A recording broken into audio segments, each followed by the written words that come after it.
Hey guys, tonight we journey to a rocky corner of the world where the wind never rests, the sea never sleeps, and one mysterious woman simply walked into the waves with a smile on her face, never to return. You're on the far western edge of France, standing where land gives up and lets the Atlantic take over. Waves crash like distant war drums, and gulls scream overhead. The air smells like salt, and something older like time itself has been soaked in brine. You probably won't survive this, but don't worry. You'll look great doing it in a windswept cloak and sandals. So, before you get comfortable, take a moment to like the video and subscribe, but only if you genuinely enjoy what I do here. Also, I'd love to know, where in the world are you listening from? And what time is it right now? Now, dim the lights, maybe turn on a fan for that soft background hum, and let's ease into tonight's journey together. The story begins with a single figure moving slowly across an empty shoreline. It's dawn, or close enough. The sky is still the color of an old bruise, and the wind doesn't care that you're watching. You see a woman tall, thin, wrapped in a white habit that flaps around her like wings. She's barefoot, and she's smiling. She doesn't look lost or scared. She's not hurrying. She just steps steadily toward the sea, as if she's late for a meeting with someone important. A few gulls take off, the tide rolls in, and with barely a splash, she disappears into the gray. No screaming, no struggle. Just the breeze, the waves, and that calm, unsettling smile. That woman was known to locals as Sister Mary Elodie, a nun who lived quietly on the island of Ushant, off the coast of Brittany. Her final walk into the sea would become the island's most enduring mystery, whispered about in cafes and carved quietly into local legend. You picture yourself standing where she once stood, feet sinking slightly into wet sand, the sea trying to pull you forward with every receding wave. It's as if the ocean remembers her, and maybe it's calling for someone else now. Ushant isn't your typical French island getaway. It's not the kind of place you go to sip wine and forget your worries. It's wild, jagged, the kind of place where lighthouses outnumber trees, and the mist rolls in so thick it eats sound. It's where storms are born and legends go to nap. Even the sheep here look like they've seen things. One of those legends is about a nun who didn't die. Exactly, she just left. Vanished. And her smile, unsettling in life, seemed even stranger in the tales that followed. Some say she was a mystic. Others believe she was possessed. A few insist she walked into the sea because something in it was calling her name. The first reports came from local fishermen. They'd seen her earlier that morning, walking down the cliffs in silence. One of them, old Jean-Pierre, who had smoked the same pipe for 40 years and claimed to have seen a sea serpent, once said she looked like she was going home. You wonder what would make a woman smile as she walks into her own vanishing. Faith? Madness? Peace? Or something far darker? The strange thing was, she hadn't been unhappy. At least, not in any visible way. She attended mass, worked the gardens, taught the children, helped the elderly, but she also talked to herself, laughed when no one else did. And occasionally, very occasionally, she would look at the sea and murmur in Breton, "He waits." Historians still argue whether she was suffering from undiagnosed mental illness or if something supernatural clung to her quietly in those final days. One fringe researcher even swears she was the last living member of an obscure mystical sect known as Les Filles de l'Écume, the Daughters of the Foam, but no one has ever been able to prove they even existed. Mainstream records say she was born Elise Marie Fontenoy in a small village inland. She'd joined the cloister at 17 after her brother drowned during a freak storm. She said she wanted a life of silence and prayer. Most didn't ask questions. The nuns on Ushant mostly kept to themselves. Their convent, nestled atop a rocky bluff, had been around since the 1400s and was rumored to have once been a druidic site, though of course the church denies that. The place smelled of old wood, beeswax, and secrets. You imagine candlelight flickering across stone walls while someone chants softly down a hallway that always feels colder than it should. Sister Mary Elodie was quiet, but not cold. She had a softness to her, the kind that comes from someone who's suffered and survived. But there was also a glint in her eyes, a knowingness that made people nervous. And her smile?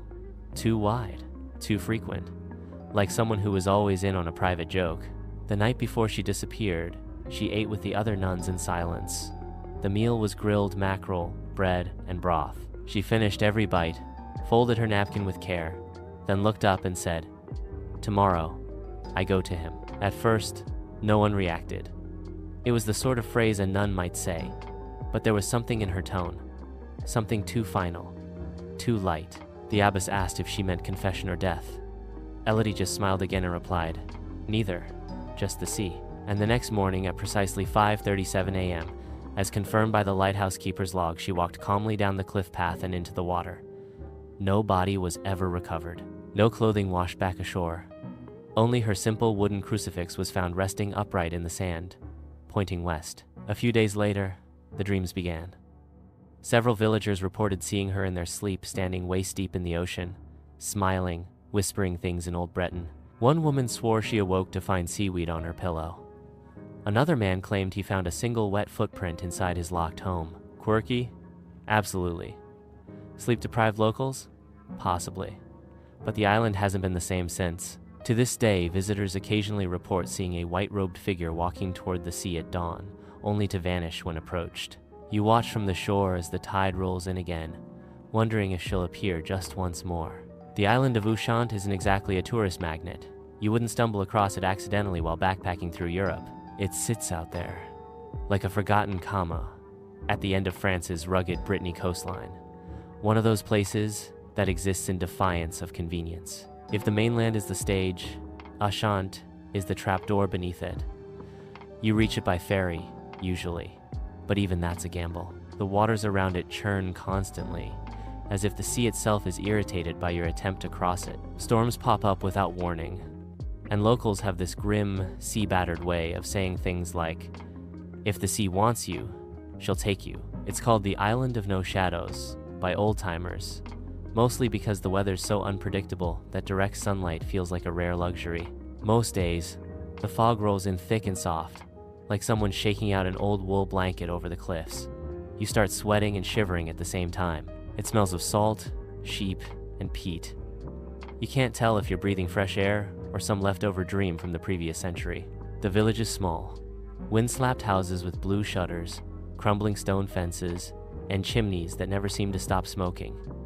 Locals talk slowly, move slowly, but they watch fast. They've seen too much not to, and they remember Elodie. You sit with an old man at the harbor. He smells like pipe, tobacco, and wool. He spent his entire life fishing these waters, and when you ask about the nun, he just nods like he knew you'd bring her up. "She smiled too much," he says, almost to himself. Not the kind of smile you give a person. The kind you give something bigger. Something that might swallow you. There are stories about this island ones that never quite made it to textbooks. Historians still argue whether Ushant's long history of shipwrecks and disappearances is just bad weather or something worse. The rocks here have names. Not geological labels, but old, whispered names like Pierre Herlu's Howling Stone and La Bouche de Sel, the Salt Mouth. You don't name rocks unless they've earned it. Some claim these names date back to the pagan Celts who lived here before Christianity ever touched these shores. Back when the island was a ritual site, a liminal space where the land meets the sea, meets something else entirely. Some modern scholars dismiss this as romantic folklore, of course, but others quietly admit there's no clear archaeological record for who built the original chapel that once stood where the current convent now looms. You pass that convent on your way inland. It's built like a fortress. Thick granite walls, tiny arched windows, and a bell tower that seems to sway ever so slightly in the wind. The whole place has a haunted stillness, the kind that makes you want to whisper, even when no one else is around. A sign out front reads, Monastère Sainte Anne des Flots, Saint Anne of the Waves. Not subtle. You step through the rusted gate. The garden is overgrown. Roses claw their way up old stone. The air smells of lavender and cold iron. There's no one in sight, but you hear the faint creak of a wooden door somewhere deep inside, and maybe, just maybe, a whisper. Sister Mary Elodie spent over 20 years here. She arrived as a teenager, a few months after her brother drowned on a fishing boat not far from the island's western cliffs. According to the convent's sparse public records, she showed up with a single bag and a strange request. I want to serve where the sea is loud. The abbess at the time, a sharp, no-nonsense woman named Mère Pauline, took her in. mostly because they were short on novices and she seemed quiet. Too quiet, maybe. The other sisters noted she never once cried in public, not even during her vows. She took the name Elodie on her first day. It means foreign riches, though no one ever figured out why she chose it. Maybe she liked the sound. Maybe she knew something they didn't. What's clear is that she had a special relationship with the ocean. Every morning before matins, she'd walk alone to the cliff's edge and just stand. For hours, even in winter, even in the teeth of a storm. The other nuns would whisper and cross themselves, but Elodie just stood there, robe snapping in the wind, eyes locked on the horizon like she was reading some invisible script written in mist. Locals would sometimes pass her during their early morning walks and feel compelled to nod, or say nothing at all. Children were told not to stare. One quirky note preserved in an old visitor's journal, someone passing through on a brief spiritual retreat, described her as the sister with the lighthouse heart. When asked what that meant, the writer simply said, "You'll know it when you meet her." You picture her standing there now, 20 years before her final walk into the waves, young but eerily self-possessed, whispering something you can't hear to someone you can't see. And that's when the odd events began. The convent bell rang at strange hours. Fish were found on the chapel steps, fresh, eyes wide open. Candles burned themselves down faster than they should have. And once, during a mass, a sudden gust of wind blew open every door in the building at once. Elodie didn't flinch, she just smiled. Historians still argue whether these were isolated incidents or evidence of a psychological break, or possibly mass suggestion in a cloistered environment prone to superstition. But if you ask the islanders, they'll just shrug and say, that's when the sea started listening. There's one record of a visiting priest who tried to question her about these strange happenings.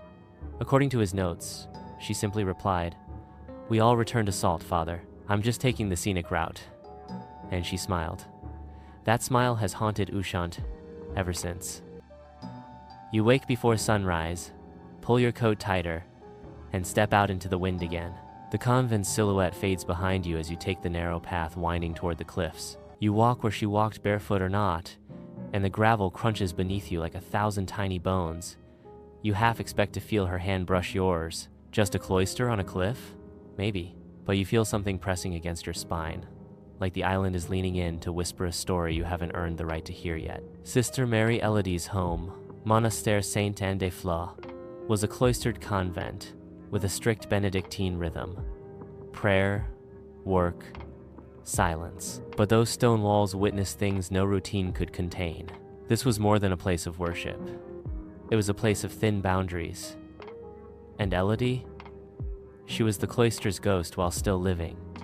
She slept little, ate less, took long walks alone, and often disappeared into the woods or down the rock faces near the tide pools. A couple of times, she came back soaked to the knees, but refused to explain why. Other sisters assumed she was tending to the convent's wild herb gardens until someone found that she'd been sketching strange spiral patterns in the dirt with sea pebbles. One of the nuns, Sister Helene, eventually confronted her. Why walk out alone so often? Why come back wet? Why the patterns? Elodie only smiled again with that maddening smile and said, "It's easier to hear him when the wind's loud." Now, this might have slipped under the radar if it weren't for what came next. In the convent cellar, a musty place lined with stone, wine barrels, and old hymnals, someone began hearing music. Low, echoing, but unmistakably a woman's voice, humming something too ancient to pin down. Gregorian? Celtic? No one knew. It always happened around 3:17 a.m. Once, one of the younger novices gathered the courage to investigate. She followed the sound through the stone corridor barefoot, habit rustling, a candle flickering in her hand. She descended the stairs. The music stopped. The candle blew out. And when she looked up, she saw Elodie already there, standing silently in the dark, just watching her. She never went down again. There was also the laughing, light, soft chuckles that floated through the cloister at night like drifting leaves. Some assumed it was the wind. Others weren't so sure. Sister Clemence, an older nun with famously terrible hearing, once said, "That girl laughs like someone who's already been told the punchline to the end of the world." It wasn't that Elodie was disruptive, she wasn't. She followed every rule. but she radiated the kind of stillness that makes you fidget, the kind of stillness that feels like waiting. Some days she wouldn't speak at all, just nodded gently, and on others, she'd say strange things, quietly and matter-of-factly. The sea talks differently at night. Salt can remember what stone cannot. We are all shipwrecks wearing skin. Not exactly the usual Benedictine morning chatter. The other sisters didn't dislike her. They feared her a little, yes, but many also pitied her. After all, she had come to the island broken. Her brother, Julian, had drowned in the storm that swept through Brittany during the now infamous Black Tide of 1978, when oil spilled along the coast and the sky turned a strange copper color. Some villagers say that event left a scar on her spirit, that she heard the sea call his name and never unheard it. There's even a family letter archived in the town hall from her father to the bishop, asking him to please reconsider allowing my daughter to join a cloister so far from home, so close to the water. The bishop wrote back that it was God's will that her prayers be heard wherever they echo best, which in hindsight sounds like a fancy way of saying, I hope this works out. Good luck. Historians still argue whether Elodie's behavior was simply grief manifesting as mysticism or something more esoteric. One fringe theory, a real fringe theory, suggests that the convent itself sits on a fault line of psychogeographic resonance, meaning a place where natural forces amplify spiritual or emotional states. Translation: the island is weird and makes people weirder, and yet you can't dismiss what people saw. Like the time the bell rang by itself during Vespers, even though the rope had been taken down for maintenance, or when Sister Elizabeth saw Elodie kneeling at the chapel altar hours after she was confirmed to have left for town. A second Elodie. That incident was quietly erased from the convent's logs, but rumors spread like mold in damp stone. There was also the journal. Elodie kept a private one, not the spiritual diary required by the order. And inside its leather-bound cover, later discovered in the back of her writing desk, were pages and pages of strange symbols, circular diagrams, title charts, and phrases written in a mix of French, Latin, and Breton. One phrase appeared again and again. Louis, entre les marais. Him, between the tides. Not God, not the Lord, just him.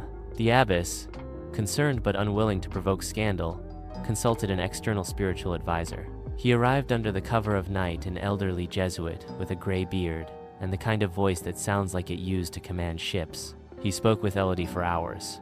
No one knows what was said, but after he left, Elodie was quieter, not happier, not sadder, just quieter. She took to sleeping outside in the convent garden, even during windstorms. When asked why, she said, "It's easier to hear the voice when I'm not under a roof." And again, she smiled. You're walking now through that same garden. Lavender, rosemary, wild thyme, all tangled around old marble statues of saints who seem to be averting their eyes. The wind plays through the hedges like fingers through piano keys. And for a second, just a second, you think you hear laughter again.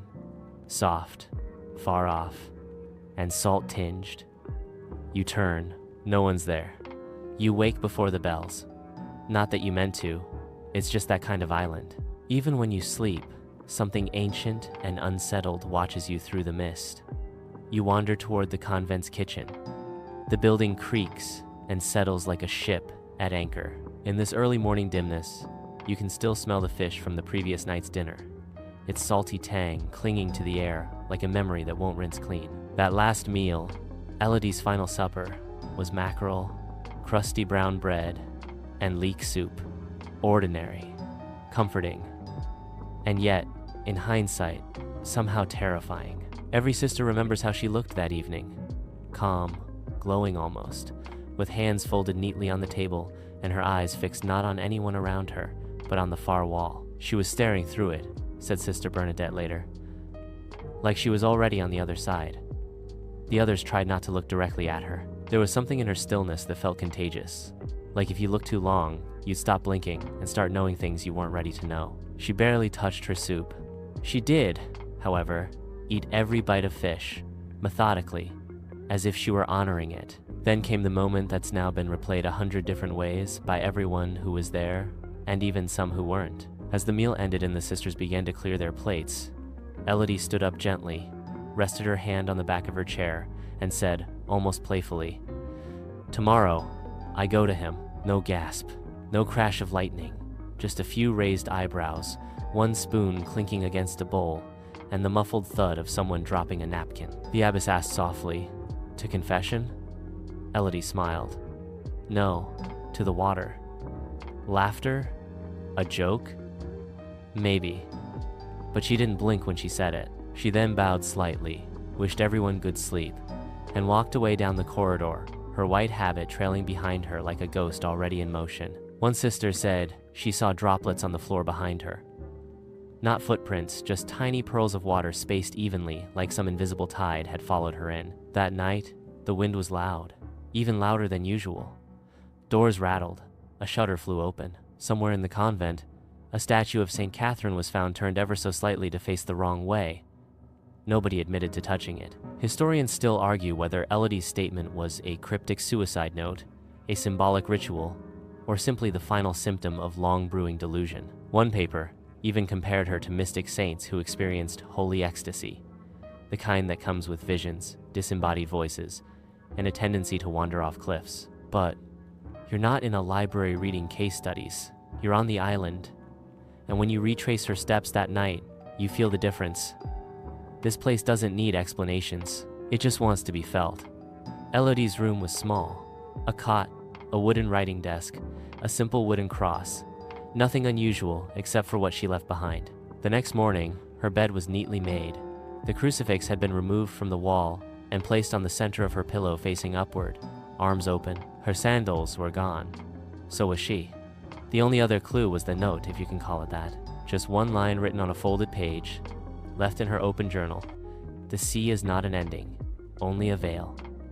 No signature, no farewell. Around 5:30 a.m., the lighthouse keeper, an ex-Navy man who prided himself on punctuality, looked out from his morning post and saw her, barefoot, arms relaxed at her sides, walking slowly across the damp grass toward the water. She never looked back, never hesitated. She walked into the Atlantic as if returning home after a long day at work. Witnesses differ slightly. Some say she paused at the shoreline, turned, and gave a small wave. Others swear she just kept going. One woman claimed that the wind stopped blowing for the briefest moment when Elodie stepped into the water. The only thing they all agree on? She smiled. Now, look, people walk into the sea all the time. Sometimes it's grief, sometimes it's illness, sometimes it's just too much. But what unsettles the island to this day is that Elodie didn't behave like someone escaping. She looked like someone fulfilling a promise. Local lore is full of people who vanish by water. Sailors, lovers, priests, even a wayward bishop once, if the whispers are true. But Elodie was different. She didn't disappear during a storm.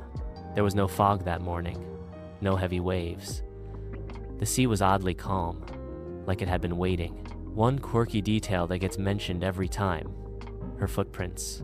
They weren't scattered, they were perfectly spaced, as if she'd been measured by a higher metronome, as if she wasn't moving under her own rhythm, but following someone else's.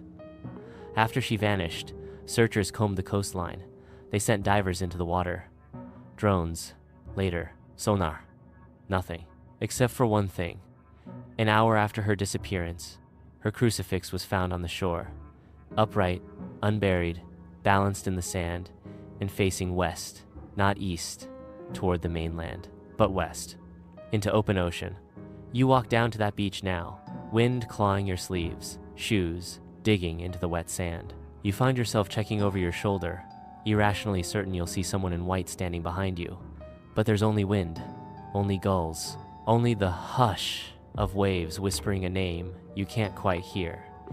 You reach the spot where the crucifix was found. There's nothing there now, just a cluster of limp seaweed and a few cigarette butts from careless tourists. Still, you feel watched. Not in a threatening way, not exactly, more like observed. The way a mirror sees you, the way the sea listens when no one else does. The tide is low, the sun is rising, but the shadows on Ushant never fully go away.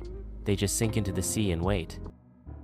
The tide is rising now, You watch the sea inch closer with every breath, carving shallow, snaking rivulets in the sand. It makes no sound you can name, just that soft, constant hush that turns into a heartbeat if you listen long enough. You close your eyes for a moment, half expecting to hear footsteps behind you. Not rushed ones, just calm, steady steps, like someone walking towards something they've known all along. But there's no one there. That's what makes Elodie's disappearance so chilling. There was no panic, no chaos, no cliff dive, no splash. Just the kind of exit you'd only expect from a dream. The islanders reacted with a kind of reverent fear. They didn't hold a funeral, they held a vigil. Candles on the rocks, quiet prayers in Breton, and more than one old fisherman muttering about sea spirits and old debts. You'd think, after a nun calmly walked into the ocean never to return, the church would launch some kind of investigation. And they did. Kind of. A small team from the diocesan office came to Ushant a week later. They wore dark suits and measured expressions. They asked the usual questions, collected Elodie's few belongings, took photographs, and nodded at everything like they'd already decided what to believe. Their final report listed her disappearance as likely voluntary departure, resulting in accidental death, which is a very polite way of saying, she probably drowned, but we don't really know, and also please stop asking. The sisters weren't satisfied. Neither were the villagers, especially not the ones who started seeing her again. That's when the sightings began. First, it was the baker's son. He was up early one morning, loading trays into the shop, when he looked across the harbor and saw her standing on the rocks near the old tide gate. He said she was smiling. He said she waved. He also said she vanished before his second blink. Then came the tourist couple. They were staying at the Stone Inn above the beach, the one with crooked stairs and questionable plumbing. The wife woke up just before dawn, saw a figure in white standing ankle-deep in the surf. Just standing there, arms loose at her sides. She blinked. Gone. The innkeeper shrugged when they told her. It's always at dawn, she said. She doesn't like noon. The stories piled up fast. A shepherd swore he saw her walking along the high ridge, bare feet not sinking into the mud. A schoolteacher claimed to have spoken to her in a dream, and then found seaweed on her floor the next morning. One woman refused to return to her seaside cottage because she woke to find wet footprints inside her locked kitchen. You want to dismiss them all, of course. Sleep-deprived minds, stormy light playing tricks, local lore feeding itself. But the pattern is too tight, the sightings too consistent. Always at dawn, always facing west, always that same expression, not serene, not disturbed, just knowing, and always barefoot. You remember the crucifix again, the one found on the shore an hour after she vanished. That detail gets passed around a lot in town conversations, especially the way it was discovered. Not buried, not tossed by waves, but standing upright, as if placed gently by hand. Some believe it was Elodie's final message. Others think it wasn't hers at all. One quirky theory from a retired Breton sailor, who also believes that cats see ghosts and that soup should never be eaten on Tuesdays, insists the crucifix belonged to another, none, entirely one who vanished in 1881 under strangely similar circumstances. His evidence? The wood grain. He says it smelled too old. Historians still argue whether these stories are conflating centuries of folk tales or if Ushant really has a pattern, a rhythm, a long, slow drum beat that calls out to certain women at certain times and gently takes them. What's oddly consistent is how these women are always smiling when they go. You walk back toward the village now, following a muddy path flanked by wild gorse and damp moss. The wind has calmed a little. Sheep munch lazily in the distance, totally unfazed by the supernatural spiral you're mentally spiraling through. In the village square, there's a small stone statue. At first glance, it looks like any local saint, weather-worn and stoic. But if you step closer, you notice something strange. She's barefoot. Her robe is windswept.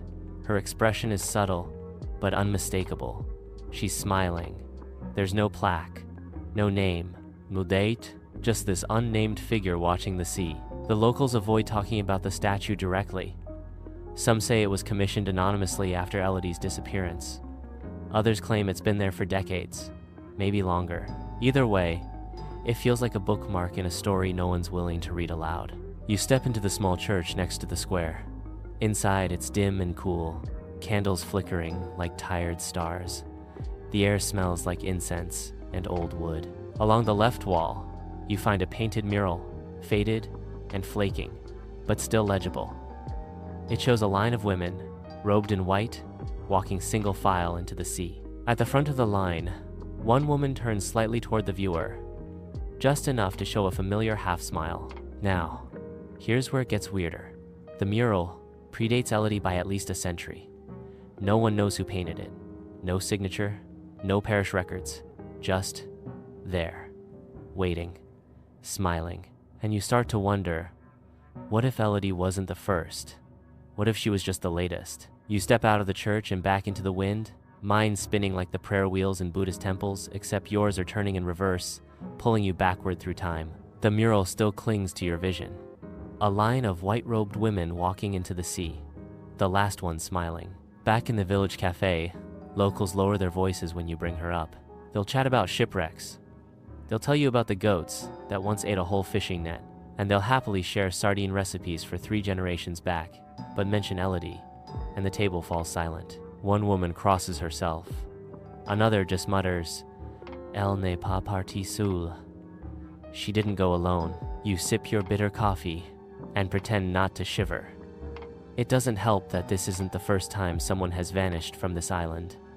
Not by a long shot. There's a pattern, once you know how to look for it. A trail of footprints that lead to water and stop.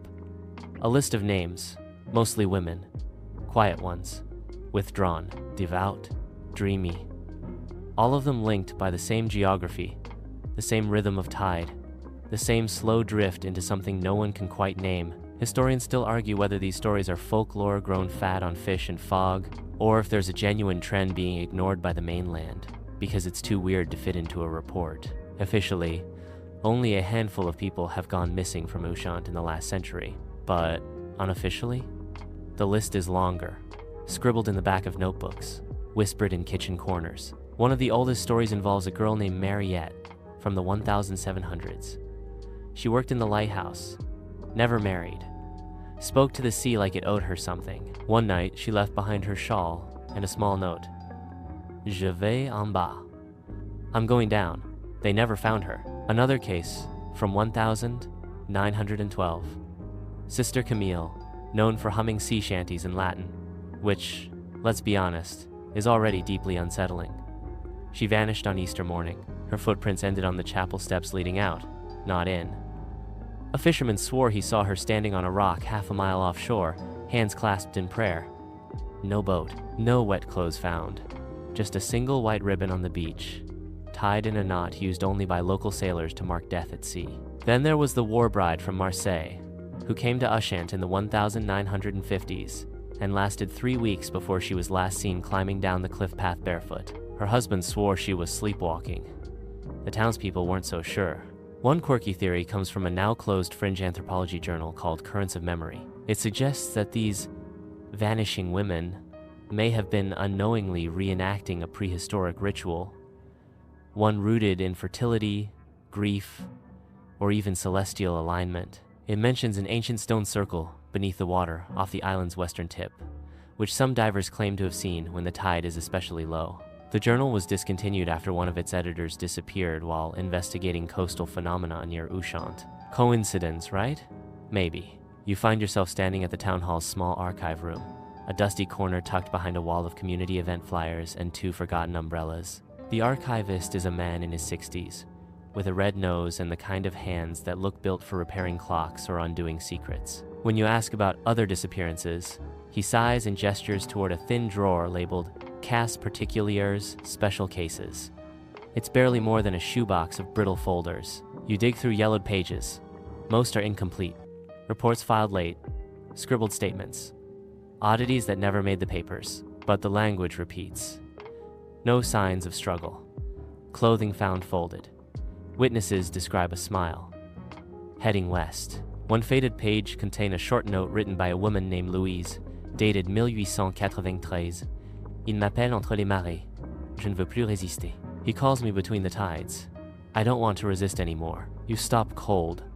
The same phrase Elodie wrote in her journal. Louis, Entre les marais.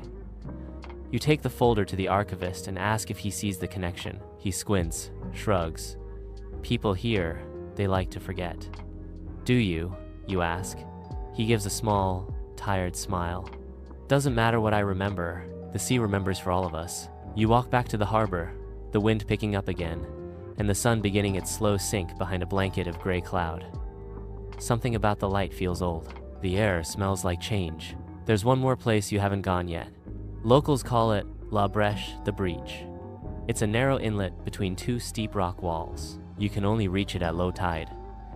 You climb down a jagged trail, hands gripping damp stone, feet slipping on patches of sea moss.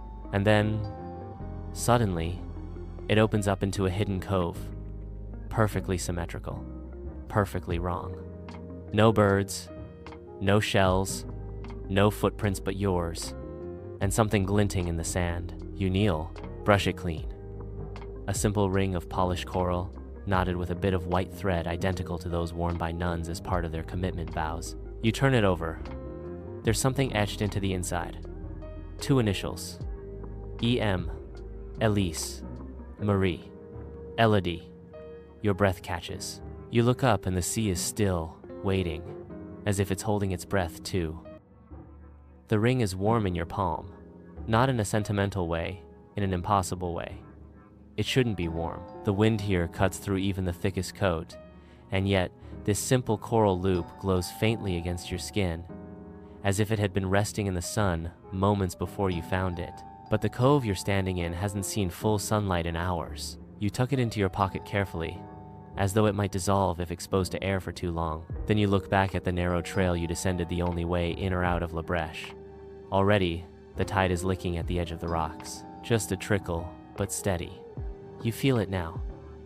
This cove doesn't want to let you leave quickly, and you start to understand why some people don't. You climb back up, slower than before, hand to the stone, glancing over your shoulder, like the cliff itself might start closing behind you. At the top, the path opens back into wind and gorse and the ever-present hum of the Atlantic. And there, standing not 10 feet away, is a woman. White habit, barefoot, arms folded.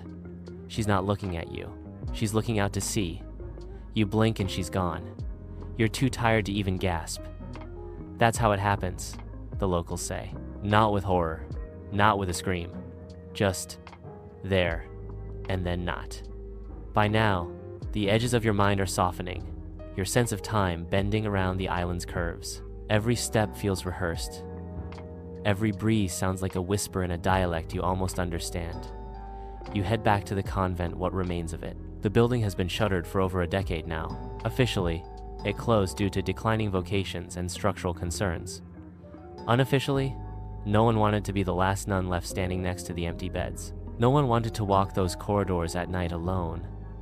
But they never demolished it. Something about the land, something about not wanting to disturb the foundations. You notice that phrase comes up a lot around here. You find the back gate unlocked, rusted through at the hinge, and step inside. The air changes instantly. Colder, yes, but still, like you've stepped underwater. Inside, dust hangs in lazy spirals. The chapel's wooden pews are warped and cracked. Candle wax still coats the altar in frozen rivulets. On the floor, a small trail of sand cuts across the tile, leading directly toward the sacristy. There are no windows in that hallway, no footprints, just sand. You follow it. Obviously, you've come this far. The sacristy is empty except for the faint smell of lavender and something salty, almost metallic. On the table lies a folded paper, yellowed and fragile. You hesitate, then unfold it. One line, written in the same delicate script as Elodie's journal. He only asks once. No date, no signature. But on the back, another phrase. C'est toujours à l'aube. It's always at dawn. You sit down. Something about that sentence cuts through the fog. It always happens at dawn. The sightings, the disappearances. Even the sea itself seems to pause at that hour, as if holding out its hand and waiting for someone to take it. Historians still argue whether this recurring pattern is just coincidence, some subconscious cultural scripting. People expect to see strange things at dawn, so they do. But the evidence, the sheer repetition of it, is hard to ignore. You leave the sacristy and wander deeper into the convent. The dormitories are still intact, beds stripped bare, crucifixes askew, a few scattered prayer books, spines curled with moisture. In Elodie's old room, everything is just as you'd imagined. Plain, sparse, peaceful. Except now, you know something you didn't before. You take the coral ring from your pocket and set it gently on her old desk. It doesn't slide or roll.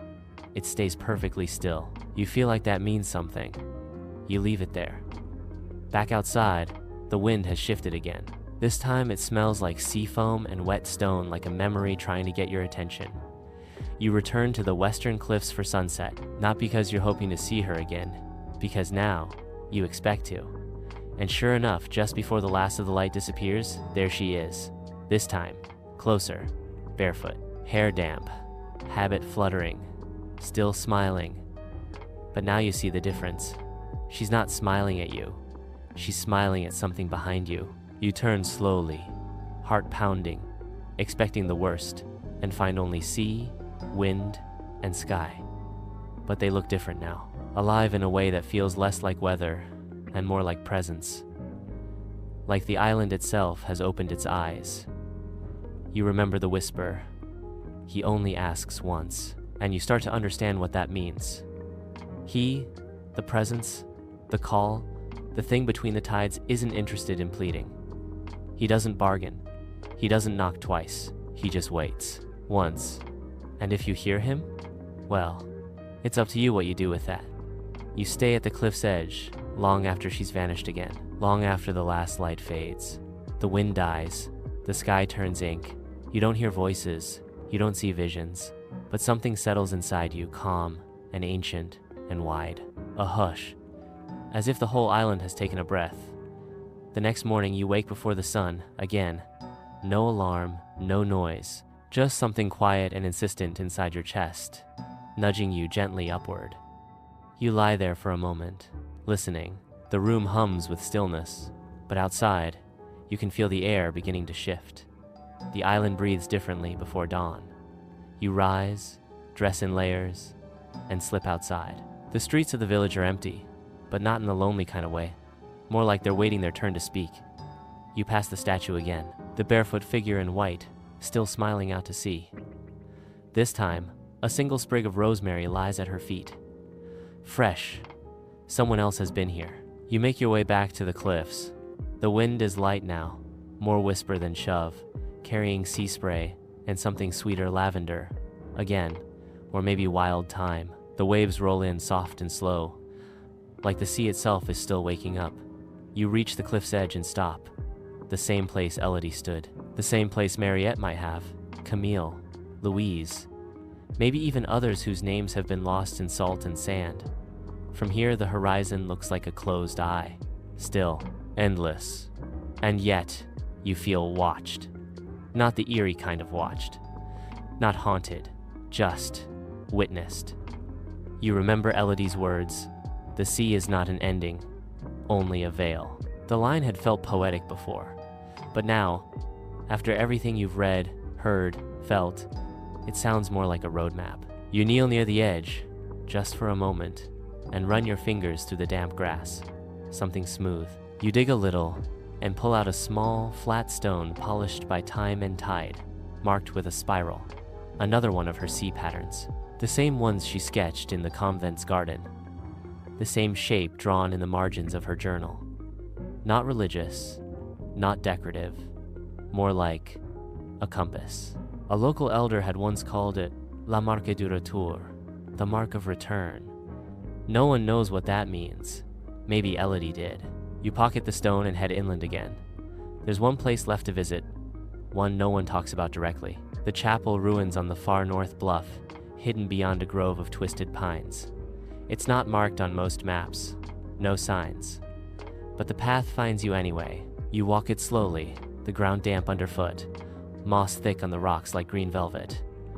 The trees creak and lean, shaped by decades of salt and storm. Birds don't sing here. No sheep graze. It's too still.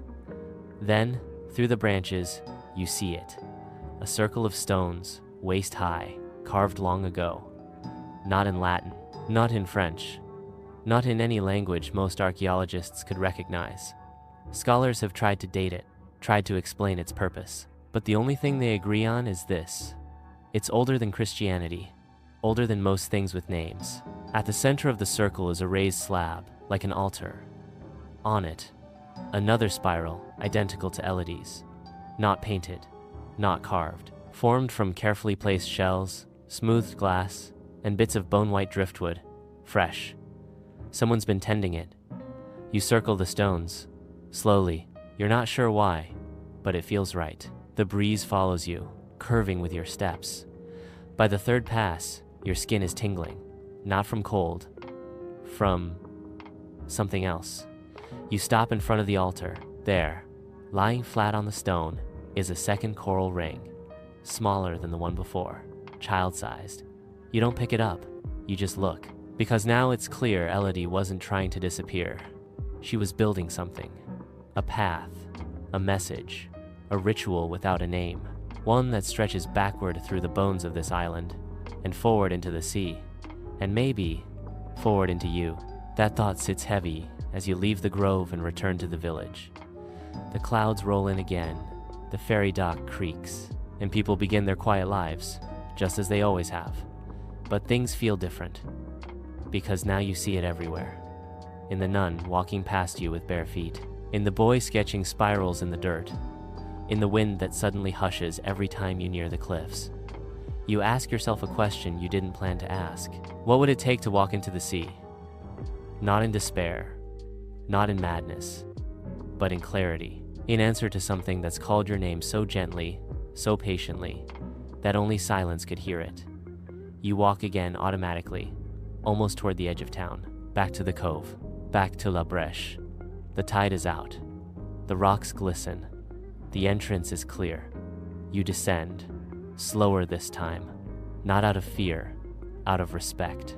The light down here is golden now. The sky cracked open just enough to let one last stream of sunset fall like a spotlight across the sand. And there, at the water's edge, is a footprint. Small, bare, fresh. You kneel beside it, place your hand into the hollow. It's still warm.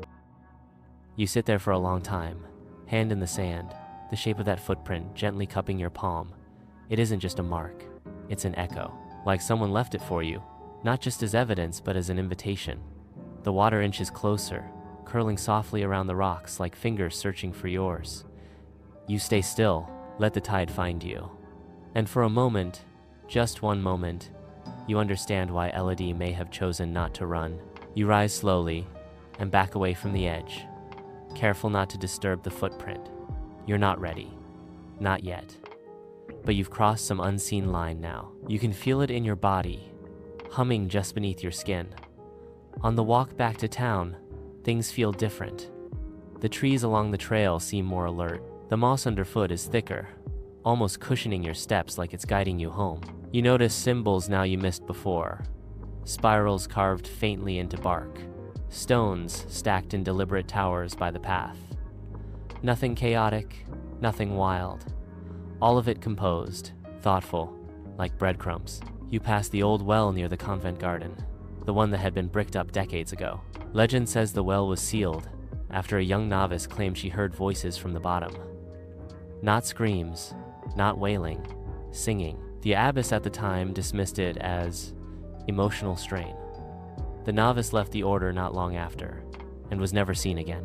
But you crouch beside the well, palm to the stone, still warm. Back in town, you stop by the tiny maritime museum, half curiosity, half instinct. It's closed. Of course, no one really visits it except in summer. But the woman who runs it is inside, rearranging shells in a dusty glass case. She eyes you with a subtle suspicion reserved for outsiders who stay just a little too long. You ask her directly, "Do you remember Elodie?" Her eyes flick once to the door, then to the spiral pin she wears on her scarf. She nods. She smiled too much, the woman says. Smiling like that every day changes the weather. You wait. She leans forward a little. She used to visit here, stared at the tide charts for hours, took notes. I thought she was just bored, but now, she trails off, looking out the window toward the cliffs. She said the sea has levels we can't see, not just in depth, in rules. That's all she gives you, but it's more than enough. You head out again, and as you pass the edge of town, you notice a man fixing one of the weather vanes on the roof. He looks down, nods at you, and calls out, "She's not gone, you know." You stop. "Who?" "Elodie." He doesn't wait for a response, just goes back to tightening a bolt. You keep walking. That night, your dreams change. You're standing in a great hallway. Stone walls, high windows, pale blue light streaming in from above. The floor is wet, just a thin sheet of seawater reflecting the ceiling like a mirror. In front of you stands Elodie. Not a ghost, not a memory, just her. Real, solid, calm. She doesn't speak, but you hear her anyway. Do you hear him now? You don't answer out loud, you just nod. She steps back and vanishes into a doorway carved in the shape of a spiral. The water rises, not in panic, but in ceremony. You wake with salt on your lips. No joke. You check, taste it. Salt. You laugh, a little. It's too much. It's absurd. It's exactly the kind of detail you'd expect in a movie. And yet, here you are. The spiral has entered you. You see it in your tea, in the shape of your breath against the window pane, in the slow turning of gulls above the harbor. Historians still argue whether mass delusion can explain these kinds of cases. They toss around terms like folkloric absorption and symbolic reenactment, but none of them come here. None of them feel the weight of this wind. None of them hear the quiet footsteps that follow you after midnight. You walk to the cemetery the next morning, not because anyone's buried Elodie there, there's no grave, but because the island insists on memory. A mossy plaque near the chapel wall lists the names of every sister who ever took final vows here. And at the bottom, someone has carved by hand, into the stone itself, Sœur Elise, Marie, Elodie, returned to the sea.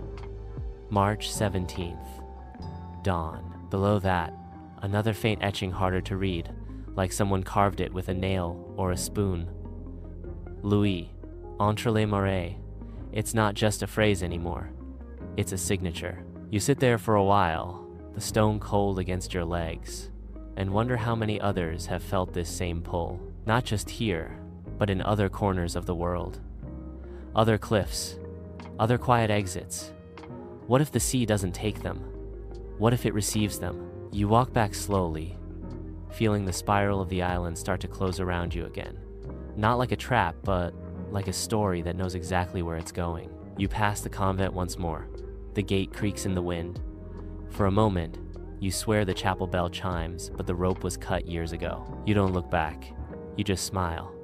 Because now, you finally understand. She wasn't smiling at anything. She was smiling with it. You wake in the early dark again. No dreams this time, just a hush. Like the whole island is holding its breath for you. Like the walls are listening. You're not scared. That feeling passed days ago. What remains is clarity. Not the kind they sell in bookstores or self-help podcasts. No. This kind of clarity is older, stranger.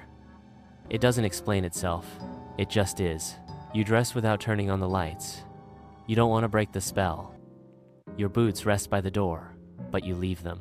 Your feet are drawn to the earth now. The stone, the silt, the cold hush of pre-dawn dew. Barefoot, like her. You step outside. The sky is cracked open, only slightly thin silver threads unwinding across the black, like someone trying to stitch morning back together. The clouds hang low over the sea, and beneath them, the cliffs rise like shoulders bracing for impact. You walk toward them again. The village doesn't stir. Not a single light flickers on as you pass. It's as though the island has agreed to look the other way. You find yourself on the same path, past the same twisted pines, past the old well that now seems more like a portal than a hole in the ground. And soon, there it is again. La Brèche. Still. Empty. Waiting. The tide is lower than it's been in days. Strange, considering the full moon passed a week ago. And yet, the water has pulled so far back that the cove reveals its hidden floor, dark stone, ridged like vertebrae, stretching into the ocean. And there, at the edge, something you haven't seen before. A doorway. Not a literal one. Nothing carved. Nothing human, just an arched formation in the stone wall of the cove that curves inward and vanishes into shadow, perfectly framed by the rocks, perfectly symmetrical. You wouldn't have noticed it if the tide hadn't pulled away just this far. You hesitate, then you step toward it. You tell yourself it's just a cave, just a natural formation. But each step feels chosen for you. The sand doesn't shift beneath your feet, it embraces you. You walk until your toes touch the edge of the shadow. And just inside, resting like it had been placed there moments before, is a folded piece of white cloth. You pick it up. It's a habit veil, the kind worn by novices, sea damp, but clean. You turn it over in your hands, and a small line of stitching along the inner hem catches the light. Tiny, careful embroidery. It reads, "Toujours entre les marées," always between the tides. You shiver, but not from cold. The cave hums faintly now, a low, humming echo. Not mechanical, not threatening, just a sound like deep music played on the bones of the earth. The kind of sound that settles in your ribs and makes you forget your name. You step backward, not away, just out of reverence, back into the light. And for a moment as you turn, you see her again. Elodie, standing at the other end of the cove, barefoot, hands clasped, not moving. And this time, she's not alone. Another figure stands beside her, smaller, a child maybe, or just someone younger. Their face hidden by the veil, their posture almost identical. They don't wave, they don't vanish, they just stand. You blink, and they're gone. But something else catches your eye. On the sand where they had been, 2 sets of footprints, and they do not fade with the wind. You kneel and press your hands beside them. They're dry, they're warm. You look up at the cliff walls, half expecting applause, or lightning, or some cosmic punchline. Nothing, just gulls overhead, just waves returning. You walk back to the village slower now, softer, because now you feel like a guest in someone else's dream. In town, you stop by the bakery for warmth. The same boy who saw her weeks ago serves you without a word, but as he hands you your bread, he pauses and leans in slightly. "She smiled at me," he says, eyes darting. "The first time." You nod. "I think she'll smile again," he adds. You take your bread and leave, your heartbeat like a metronome timed to waves. Everywhere you go now, the spiral appears on a tile, in the foam of your tea, even carved into a fish scale drying on the dock. This is no longer coincidence, it's communication. You return to the chapel ruins by midday. A breeze picks up, swirling through the stone circle and rustling the bits of sea glass on the altar. The spiral is intact. You sit. For hours. Nothing speaks, but nothing needs to. By dusk, a single beam of golden light cuts through the clouds and lands on the altar. The glass sparkles like stars. You don't know why, but you whisper aloud, "Je suis là." I am here, and somehow, you know that's enough. The light fades, and yet something stays with you. As you rise and return to your lodging, you realize you're not following a story anymore. You're inside it, and somewhere, between the tides, so is she. That night, the sea sings to you. You don't mean that metaphorically. You lie in bed, window cracked for air, and at some point after midnight, a sound weaves its way into the stillness, low, rhythmic, impossibly human. Not music, exactly, but harmony. The kind you might hum absent-mindedly while folding sheets or steeping tea. The kind a mother might coo to a restless baby. Simple, wordless, timeless. You sit up, heart still, breath caught. The village is silent. The wind doesn't blow. But that song, it drifts in through the open window like mist. You rise, cross to the glass, look out, and on the far edge of the cliffs, barely visible against the dark, is a tiny white figure, just standing there. Not waving, just waiting. You don't grab a coat, don't need a lantern. Your bare feet find the stones instinctively now, like the island has memorized you too. You take the path slowly, the silence around you thicker than fog, and soon you're at the cliff's edge. The sea is flat as a mirror, and the figure is gone. You're not surprised. Instead, you walk to the edge of the grass and sit, the earth cold against your skin. And then, behind you, a voice. You came. It's not quite Elodie's voice. Not exactly. It's softer, younger, familiar in a way that presses against memory without ever revealing itself fully. You turn. No one's there. But beside you, pressed into the soil, is another coral ring. This one's strung on a loop of seaweed. Still wet. You take it gently and place it in your palm. The spiral glows faintly in the moonlight. A fringe scholar once theorized that the island's sea caves resonate with human brainwaves, that their shape creates a kind of natural transmitter sending out signals tuned to grief, longing, and quiet surrender. Most experts laughed him off. But he's still missing. Disappeared in 2006. His last journal entry read, "The voices are clearer when I stop asking questions." You think of that now, not as a warning, as a clue. You return to the mural in the church the next day, the one with the women walking into the sea. You've looked at it before, of course, but now you see something new. In the background, faint but unmistakable, is a structure, a doorway. Not the convent, not the village. It's the exact shape as the cove arch, La Brèche. You realize now it's not just the symbol, it's the exit, or the entrance, depending on your direction. Below the mural, scratched faintly into the plaster, in a hand less careful than Elodie's, is a message. Ce n'est pas la mer qui prend. It's not the sea that takes. Your chest tightens, because you finally ask the real question, not what called to Elodie, but who and when. The phrase from her journal returns again. He asks only once. So many vanishings. Always quiet. Always calm. Always westward. Always barefoot. It was never about drowning. It was about following. You decide to visit the lighthouse. You've avoided it until now, but it looms too large in the narrative to ignore. It hasn't been manned since the mid-90s automated now. Like everything but the structure remains. Stone, iron, glass, and stories.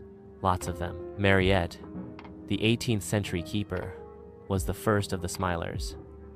A name some locals still use, though rarely aloud. Before she vanished, she told a visiting priest that she had heard the chimes beneath the sea. The priest laughed, then fled the island that night and never returned. Inside the lighthouse, everything echoes. Footsteps, breath, doubts. You climb. Each step creaks like it might be the last. At the top, the lens sits still, coated in dust. The windows look out across the channel, the cliffs, the village, La Brèche, and etched into the inside of the glass, small and almost invisible. Entre les marées, je l'ai vu. Between the tides, I saw him. Below it, more etchings' names. Some scratched deeply, others like hesitant whispers, and among them, Elise, Marie-Camille, Mariette. Your name isn't there, yet. You run your fingers across the names, not like you're tracing history, more like you're introducing yourself. On your way down, you pass a rusted bell, the same one the sisters used to ring when someone passed. You touch it gently. It doesn't move, but something inside you does. Outside, the sun begins to set, and the shadows stretch westward toward the sea. You walk slowly now, not out of fatigue, but reverence. Every step across the gravel, the moss, the narrow footpaths feels less like travel and more like ritual. Like you're not crossing a place, you're being absorbed by it. It's nearly dusk again. That strange hour where the wind doesn't know what to do with itself, and the light turns everyone's silhouette into a memory. That's when the island is at its most honest. That's when it lets things through. You find yourself drifting, not consciously heading toward any specific landmark, but your feet take you exactly where they need to go. Back to La Brèche. Again, the tide is out, lower than ever. A full carpet of ocean floor stretches ahead, ridged and glistening like the shell of some great ancient creature. The air is dense, not heavy, but charged. Like standing beside a storm that hasn't been born yet. You descend. No hesitation this time. As you reach the base of the cove, you hear something new. Footsteps, Not yours. Not rushed. Measured. Bare. Approaching. You turn. And there she is. Elodie. Closer than ever. She doesn't speak. But she's not smiling anymore. Either. Her face is calm. Still. Like someone who has been waiting for the question you haven't yet asked. She tilts her head. Slowly. And then lifts her hand. Between two fingers, she holds something small and delicate. A spiral, formed of white bone and coral, hung on a black thread. She lets it fall into the tide, and it floats, weightless, untouched by the current. You follow it with your eyes. It doesn't drift far, just spins in place. Then, Elodie steps backward into the stone arch. No flash, no shimmer, just like someone walking into a different room. Gone. You breathe once, and then again, and you feel it. You're not alone anymore. Someone or something has joined you. You turn your head just enough to glimpse a new figure standing on the ridge above the cove, robed, barefoot, arms loose at their sides. Not Elodie, taller. The robe is dark, the outline too faint to name, but their gaze, oh, you feel it, like a stone placed gently in your chest. You don't wave, neither do they. Then they vanish too. Historians still argue whether spiritual phenomena can have geographic boundaries. Theories about ley lines, sacred geometry, tectonic magnetism, but none of that prepares you for the actual presence of something unnameable, sharing your atmosphere. You kneel where Elodie stood. The water creeps toward your knees now, gently testing your edges. A thin breeze swirls through the cove, and for the briefest moment, the spiral on the water glows, then sinks. You whisper, "I hear you." And the sea exhales. The tide begins to return now, not with force, not with urgency, just enough to remind you that this moment, like all moments, has its ending. You rise and climb out of the cove, barefoot and dripping. You don't remember stepping into the water. Back in the village, you notice how the faces change as you pass. Not fear, recognition. An old man at the dock tips his cap. A child pauses in her drawing and adds a second figure beside her chalk spiral. The woman from the museum steps out of her doorway and says nothing, but she nods. You go to the convent one last time. The chapel is darker now. The spiral of sea glass on the altar has shifted, not scattered, reshaped, into a figure eight, infinity. You don't touch it, you just bow your head, and then you take off your ring, the one you've worn since college, or maybe high school. The one that used to mean something else entirely, and you place it gently beside the spiral. It makes a small sound, not a clink, more like a sigh. You return to your room, lay your damp clothes across the chair, watch the wind outside your window, twist the curtain into the shape of a question mark. You don't sleep that night, not really, but you don't dream either. Instead, you just float, halfway between breath and tide. When the sun rises, the sky is an unfiltered gold. The island glows like it's been washed, renewed, seen. You step outside and find a single coral ring resting on your doorstep. This one's strung with a silver thread. It's not yours, but it fits perfectly. By now, time has softened around you. You can't remember what day it is or how long you've been on the island, but it doesn't matter. Clocks feel petty here. Calendars, rude. You're beginning to understand what Elodie meant when she wrote, "He exists between the tides." Because now, so do you. This morning, the village seems to lean closer. Not literally, but everything feels like it's listening. The seagulls aren't screeching. The church bells remain still. Even the breeze moves slower, as if not to interrupt. You head for the cliffs once again, but not to chase anything this time. Now, you're just keeping an appointment. As you pass the bakery, the boy at the counter looks up, just once. He doesn't smile, but he nods. The same nod you've seen on every face lately. We see you now. We know where you're going. You turn onto the western path and walk it barefoot, like it's always been meant to be done. The gravel barely stings anymore. The grass parts for you. The brambles curl away. At the edge, the horizon is velvet blue, stretched tight. No boats today, no gulls, no distractions, only that slow pull, that low hum, that calling. You walk past the place where you once found the footprint. It's gone now, but in its place is a small spiral carved deep into the rock itself. Still fresh, still wet, as if someone had carved it this morning. You kneel and touch it. The stone is warm again. Of course it is. And now you understand something so deeply you don't even have words for it. The veil between land and sea, between body and whatever comes after, it's not solid. It's not even a veil. It's breath. It's water vapor. It's thought. And it gets thinner here, at the edge. Especially at dawn. Especially in stillness. Especially when you've been listening. Historians still argue whether mysticism in isolation breeds hallucination. They write papers on island psychosis and reference sailors driven mad by wind and salt. They never come here, of course. They just observe from behind keyboards and grants. But you've come. You've seen. And more importantly, you've stayed long enough to be seen back. That matters. You make your way down to the cove one last time. This time, you're not alone. There are others. You spot them scattered along the cliffs, standing quietly. A woman with a silver braid, her shawl fluttering in the breeze. A boy, no older than 10, clutching a spiral-shaped pendant. A man in his 70s, eyes closed, lips moving in a prayer you've never heard. None of them speak. They're not there to watch you. They're there to witness what they've all witnessed before. At the base of the cove, the water has pulled back farther than ever, revealing a line of stones leading directly into the arched cave. Like stepping stones, perfectly placed. You don't hesitate. You step onto the first, then the second. The water doesn't rise. It waits. Halfway across the path, you pause, because in the mouth of the cave stands Elodie. Not a vision, not a ghost. Just her, solid, barefoot, hair damp with salt and time.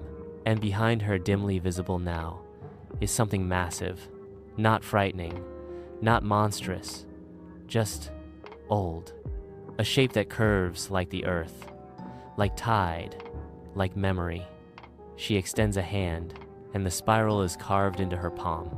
Not painted, not tattooed, shaped into the skin. You understand now. He doesn't ask out loud. He just places the question inside you. And if you come all this way, if you listen, and step carefully, and surrender just enough, you hear the answer. You smile, just a little, not at anyone, with someone, because now you know you don't have to go.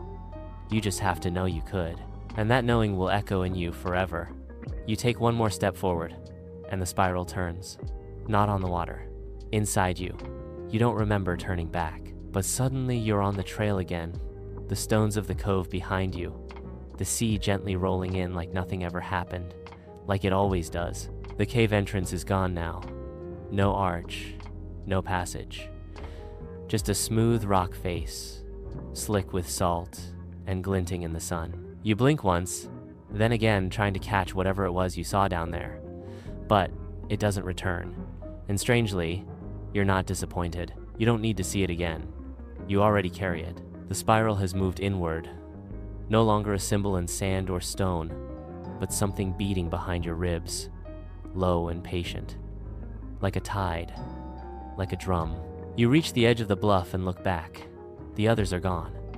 The woman with the silver braid, the child, the man praying, all vanished into their own paths, their own veils. No footprints remain, no voices. But the wind now hums low in your ears, and it's singing something familiar. It's the tune you heard in the night, the lullaby of the sea. You walk back into town slowly, no urgency, no goal. You pass the bakery, but the shutters are down. The museum is locked. The church doors are open, but no one is inside. It's like the island has drawn a curtain closing one act, so the next can begin. You pause at the statue again, the smiling nun. She looks different now, not changed, but clarified. Her smile isn't mysterious anymore. It's knowing, reassuring. There's a small spiral-shaped shadow beneath her feet, cast perfectly by the curve of the sun. You reach into your pocket without thinking and find the coral ring strung on silver thread. Still there, cool and smooth. It weighs nothing, but feels heavy. You slip it onto your finger. It fits. Of course it fits. At your door, the key resists slightly, like the house is asking whether you're sure. You turn it. Inside, your boots are still by the bed, your coat draped neatly on the chair. Your journal lies open, the last line scrawled faintly in pencil. I heard him. You don't remember writing it, but the handwriting is yours. That night, sleep takes you quickly. Not like drowning, not like surrender, more like returning. You dream of tide pools shaped like eyes, and hands emerging from water to hold yours, not to pull you down, but to steady you. And when you wake, the light in the window is soft. Morning fog rests gently over the rooftops, and the bells from the convent chime once. Though no rope has hung in that belfry for years, you head to the chapel again. Not because you're drawn, but because it feels polite. Inside, someone has added to the spiral altar. More sea glass, a piece of red ribbon, a coin too old to spend, and in the center, a name carved freshly into the wood, Camille. You run your hand along it and realize you're not here to uncover a mystery anymore. You're part of it. Historians still argue whether the collective memory of a place can shape behavior, whether a myth, told long enough, embeds itself in the land. But they miss something crucial. The myth was never just told, it was invited. You step outside into a world that looks exactly the same but feels entirely different. Children laugh in the square. A cat sleeps beneath a bench. The wind smells like thyme and salt. You are still here, but now, you know where there is too, and you can go anytime. You pass by a woman tending her garden. She glances up and says, "Looks like the sea's calming again." You smile. For now. She laughs gently. Well, it always calms after he's been. You nod and keep walking. Your feet follow the edge of the cliffs one last time, tracing the line between land and water. Not to chase anything, not to prove anything, but to remember. Because the truth isn't in the disappearance. It's in what she left behind. The spiral, the smile, the stillness, and the question that no longer needs asking. You sit at the edge of the island for what might be the last time. The sea spreads out in front of you like a sheet of hammered glass. No white caps, no wind, just endless mirrored blue. Even the air feels careful today, like it's afraid to interrupt the moment. Your fingers trace slow spirals in the soil beside you. The villagers move gently in the background. Life carries on, but everything is quieter now, more intentional, as if something has shifted, not just in you, but in the very bones of the place. You know you'll leave soon. The ferry schedule is still posted down by the dock. Absurdly normal with its Monday to Friday efficiency. But you're in no rush. The island doesn't let people leave too quickly, not after this. Your phone, buried deep in your bag, hasn't buzzed in days. No pings, no reminders, no calendar alerts, just silence. And that silence says more than any message ever could. You've stopped trying to explain what happened. There's no word for it, anyway. Not in French, not in English, not in whatever language Elodie whispered as she walked into the sea. And really, why explain? The sea doesn't explain the tide. The wind doesn't justify its direction. Some truths arrive like breath. They pass through you, reshape you, and then they go. You think again about Elodie, the nun with the unsettling smile, the barefoot mystic, the woman who vanished, not in madness, not in fear, but in absolute calm. She didn't walk into the sea to escape. She walked into it to return. And now, finally, you know what that means. You rise and walk slowly down the bluff trail. The path feels different under your feet, like it's exhaling beneath you, like it knows your weight. At the chapel ruins, the spiral altar is empty, cleaned, prepared. You leave something behind without even planning to. Your scarf, thin, blue, gray, worn soft from travel. You drape it over the stones, and it flutters in the breeze like a flag signaling surrender or welcome. Back at the harbor, a few villagers stand scattered along the dock, not to see you off, but simply because that's where they stand. One of them nods. Another holds a small shell between two fingers, turning it over thoughtfully. The ferry arrives with a quiet thrum. You step aboard. No one stops you. No one needs to. You look back only once, as the island fades into the mist. The cliffs, the pines, the chapel tower all slowly swallowed by haze. But before they disappear, you spot her. Elodie. Or maybe someone else. A white figure, small and distant, standing on the rocks near La Brèche. Not waving, just there, and smiling. You let the image blur. The wind picks up gently, the water parts ahead, and the spiral inside your chest? It spins once, then stills, because now you carry the island with you, wherever you go next, and you'll never be entirely landbound again. Not really, not ever. The ferry moves slower now. The water stretches endlessly ahead, soft and glassy. Somewhere behind you, the cliffs dissolve into mist and memory. You sit quietly, eyes half closed, watching the horizon blur into sky. Breathe in, breathe out. The hum of the engine is low, steady, like a heartbeat far beneath your feet. The sea cradles the boat in long, gentle swells, up and down, up and down, each one slower than the last. You lean back against the bench, eyes heavy. The salt air is thicker here, but soft like warm fabric brushing your cheek. Every sound grows rounder, quieter, softer. The creak of the deck, the cry of a gull. Even your own thoughts feel padded now, like they're speaking through layers of velvet. You think about Elodie, the way she smiled not because she had to, but because she knew something you didn't yet. Something old, something kind. You think about the spiral, not just as a shape, but as a rhythm, a pattern that doesn't close, that just keeps folding gently inward or outward, depending on where you stand. And you realize you were never meant to find answers. You were meant to remember how to listen. So now, as your breath slows and your limbs soften and your thoughts begin to ripple outward, let the tide take what it needs. Let the rest stay with you. Let the wind hum you to sleep.